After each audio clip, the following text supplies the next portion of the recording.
Bonjour cher ami, j'espère que tu vas bien.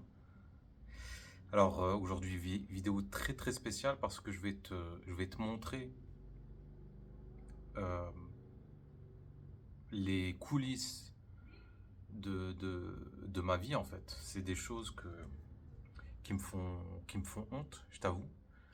Euh, Parce que voilà, je mène une vie de ermite, d'accord? Je te montre un peu là où je vis. Et comme tu le sais, euh, moi, en fait, je suis scénariste. Alors, j'ai toujours pas signé avec, avec une boîte de prod. Pourquoi? Parce que je mets du temps à écrire, quoi. J'ai toujours pas démarché les boîtes de prod. D'ailleurs, en fait, je travaille là-dessus, sur ce PC. C'est, comment dire, c'est c'est quelque chose qui, c'est une vie qui, effectivement,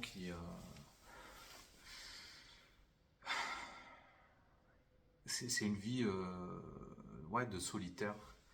J'ai toujours pas rencontré de scénariste avec qui ça match à la fois humainement et artistiquement. Donc pour l'instant, j'écris tout seul. Euh, de temps en temps, alors j'écris tout seul. C'est quand même. Je suis pas vraiment seul parce que je suis accompagné par un pote. Il n'est pas vraiment scénariste, mais de temps en temps, en fait, on s'appelle et on se fait des points sur, euh, sur mon scénario. Mais vraiment, ça prend beaucoup de temps. Pourquoi? Parce que déjà, je procrastine beaucoup.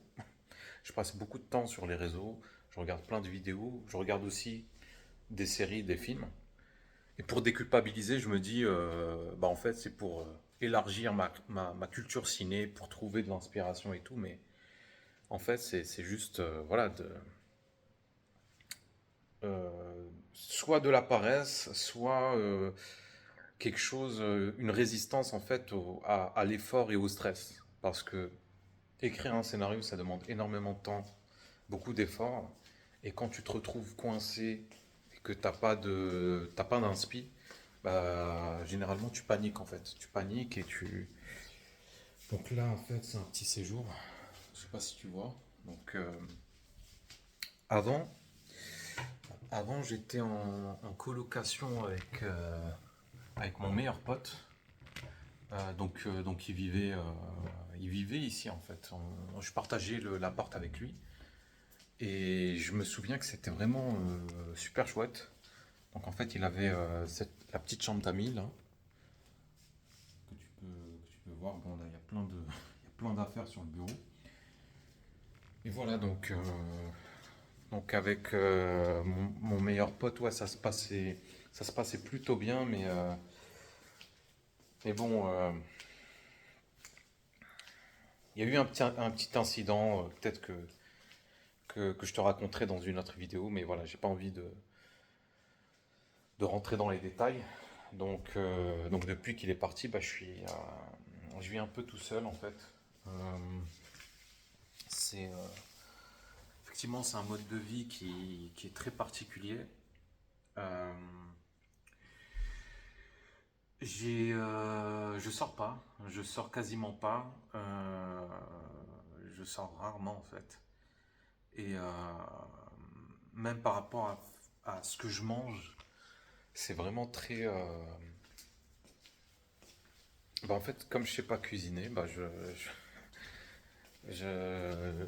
C'est pas que je mange des cochonneries. Avant, oui, je mangeais des cochonneries et tout, mais en fait, ce que je fais, c'est que je prends, tu sais, j'achète ça par exemple, ça, et des petits pains grillés, et je mange ça avec du fromage fouetté, voilà, tout simplement. Donc ça, c'est la cuisine, comme tu peux le voir. Euh, donc là, vraiment, tu es en train de voir les coulisses de ma life. C'est des choses que je montre vraiment à personne, quoi. T'es très chanceux. Donc, ouais, ouais, je t'avoue que c'est un peu. Effectivement, c'est un peu pesant, donc c'est un peu pour ça que je fais ces vidéos sur YouTube. C'est pour me permettre d'extérioriser, de dire un peu ce qui va pas, de partager mes doutes, mes craintes. Et moi, je me dis, en fait, je donne tout, tu sais, pour ce rêve qui est un peu fou. Et si ça marche pas, tant pis. Au moins, j'aurais essayé. Mais en tout cas, j'aurais pas de regrets. C'est ce que je me dis. Alors, heureusement, alors peut-être que tu te demandes comment je fais pour vivre. Tout simplement, bah, je suis aidé financièrement par ma mère, tout simplement. Et c'est quelque chose, ça, qui me fait honte, en fait. Qui me fait honte, j'ose le dire à personne parce que, voilà, quand tu es un homme de 30 ans qui a besoin d'être aidé financièrement par sa mère, quelque part, on est vu, voilà, comme quelqu'un sur qui on peut pas compter, comme quelqu'un ouais, c'est, bah, on- on est vu comme un sous-homme quelque part. Et j'exagère à peine, hein. Donc, mais, mais je te rassure vraiment, je la mets pas dans un mal financier. Je suis pas un poids pour elle. Donc voilà. Euh, si j'avais été vraiment un poids pour elle, vraiment j'aurais, j'aurais pris n'importe quel taf alimentaire, n'importe quel travail, même si ça m'aurait bouffé du temps. Et si je travaille pas, en fait, c'est vraiment un choix.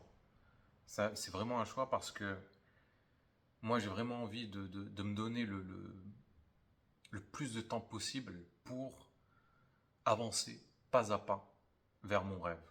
Tu vois? Et effectivement, il faut du temps aussi pour procrastiner parce que la procrastination fait partie du process créatif. Il y a plein de grands scénaristes qui disent que en fait, écrire un scénario, c'est 3% de talent et 97% de procrastination. Tu peux passer toute une journée devant ton PC et tu n'écris rien du tout et ça reste de l'écriture en fait. Euh, donc voilà, c'est un scénariste a besoin de temps pour procrastiner. Et le monde dans lequel on vit, et c'est très, même, mais même en sachant ça, je culpabilise de procrastiner parce que là, on vit dans un monde qui vraiment pousse à la productivité, à l'efficacité. C'est ce qui est mis en avant. Et, euh, et voilà, donc effectivement, je passe beaucoup de temps à culpabiliser de ne pas, comment dire, de ne pas avoir été productif durant ma journée. Donc ça c'est un petit ventilo. Je l'ai éteint. Mais voilà, donc c'est quelque chose qui est tout à fait normal. D'ailleurs, toi aussi, si dis-moi si ça te parle, mais en tout cas, si tu procrastines sur certains de tes projets, juste, voilà, ne panique pas, d'accord? On est tous quelque part des procrastinateurs et il faut réussir à se déculpabiliser de ça. Et peut-être que la procrastination t'envoie des messages. Peut-être que la procrastination te dit, bah ça c'est pas le bon projet. Euh, tu, peut-être que tu travailles pas avec les bonnes armes. Peut-être que tu devrais t'appuyer sur tes forces et ne pas aller vers cette direction parce que bah, elle n'est pas pour toi cette direction. Donc la procrastination, elle est aussi là pour te renseigner, te dire quelque chose, il y a quelque chose qui va pas quoi. Euh, quand il y a, en fait, moi je pense que quand ça demande trop d'efforts, tu vois, quand t'as besoin de te botter le derrière pour avancer, c'est que c'est pas le bon truc. Donc, euh, donc c'est ce que je me dis. Peut-être qu'avec mon scénario, peut-être que c'est pas la bonne formule. Je me dis, je n'ai pas encore trouvé cette bonne formule, mais un jour, et j'ai foi en ça, je vais trouver la bonne méthodologie et là, je serai plus productif, mais facilement, tu vois, ça va pas demander un effort considérable. Et je reste assez optimiste là-dessus. Et puis voilà, moi en tout cas, effectivement, comme je t'ai dit, j'ai toujours, il y a aucun résultat, j'ai pas signé avec aucune boîte de prod, mais ça me permet d'apprendre des choses, d'apprendre sur moi, sur l'écriture, sur comment écrire des scènes, comment structurer, tu vois, les choses. Donc la réussite, c'est pas forcément euh, l'échec, c'est pas l'absence de résultat, mais c'est l'absence de progression pour moi. C'est ça. Et le plus important, c'est ça. C'est juste de progresser. C'est pas d'avoir des résultats, c'est d'apprendre. C'est c'est de prendre confiance aussi.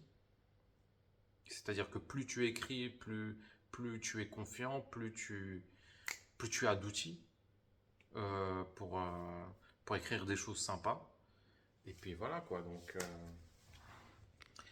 dis-moi ce que tu penses de tout ça. En tout cas voilà, si tu as une question, une remarque, n'hésite pas à m'écrire en commentaire. Et n'oublie pas de t'abonner aussi. Parce que il va y avoir des vidéos très très sympathiques. C'est le gars qui sait pas faire sa promo.